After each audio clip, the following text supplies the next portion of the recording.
آپ دیکھ رہے ہیں کی نیوز ایچ ڈی میں ہوں حارث علی شاہ گیلانی۔ چلتے ہیں آج کی اہم خبروں کی طرف۔ رخ کریں گے ساہیوال کا، جہاں سے رپورٹ کر رہے ہیں ہمارے divisional bureau chief prince Altaf. گزشتہ روز گو پیٹرولیم سروس چوک منڈھالی روڈ ساہیوال پر شاندار تقریب کا انعقاد کیا گیا۔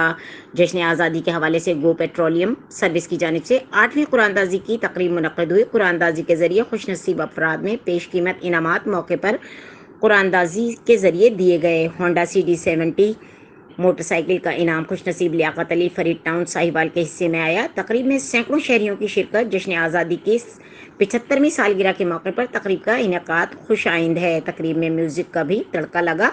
عوام کی گو پیٹرولیم سروس کی مالکان انتظامیہ کے لیے نیک دعاؤں اور نیک تمناؤں کا اظہار۔ تقریب میں حاجی لیاقت وڑائی، زین لیاقت اور دیگر شخصیات بھی شریک ہوئے۔ تقریب اپنی مثال آپ۔ قرآن اندازی کی تقریب میں تمام خوش نصیبوں کو موقع پر انعامات سے نوازا گیا۔ مزید خبروں اور اپڈیٹس کے لیے ہمارے ساتھ رہیے گا۔ تب تک کے لیے اپنا خیال رکھیے گا۔ اللہ حافظ۔